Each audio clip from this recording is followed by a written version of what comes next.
When I became a Christian in my mid-20s, I started what I would now call probably a journaling practice, although I wouldn't have called it that at the time.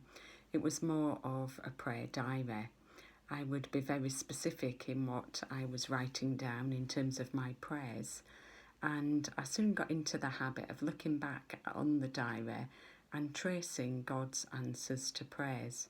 Now, I'm not saying my prayers changed anything, but the act of writing them down and reflecting really motivated my own prayer life, and I believe changed me in the process.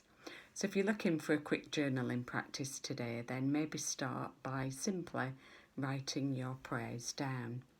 So keeping a prayer diary, I think, was the beginning of my journaling practice.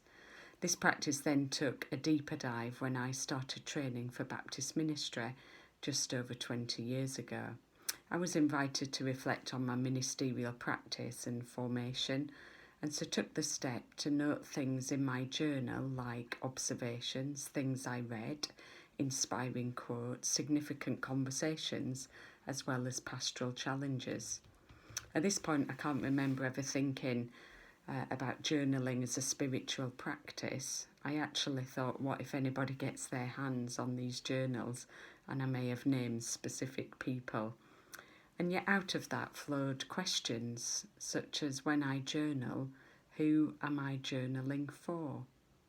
Who am I writing to, if anyone? What do I do with my reflections? Is the act of writing enough? Do my reflections stay on paper?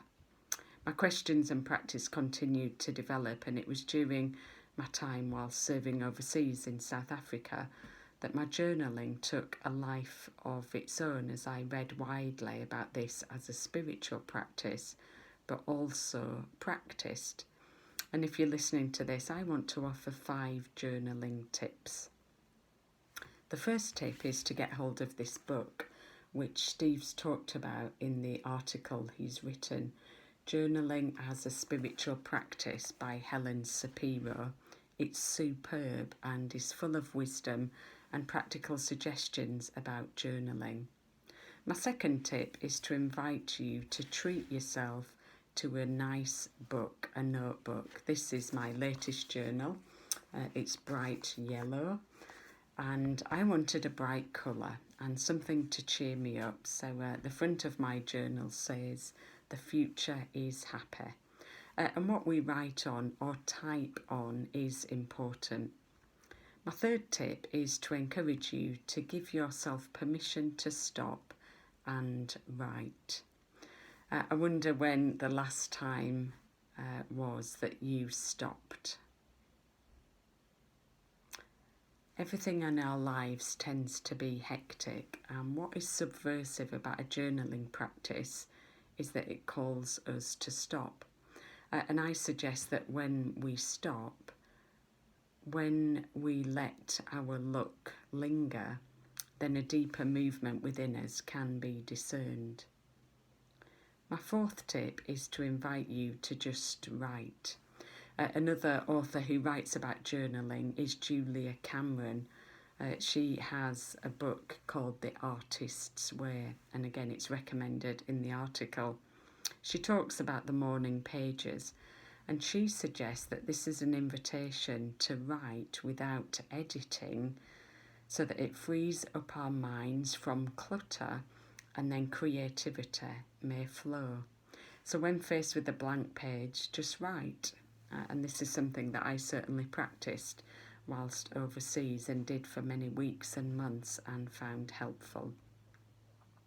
And my fifth and final tip is to take you back to this book that I mentioned at the beginning and practice with just 1 or 2 exercises and journal. And I end with a personal story, if I may, to highlight the gift that journaling has been to me.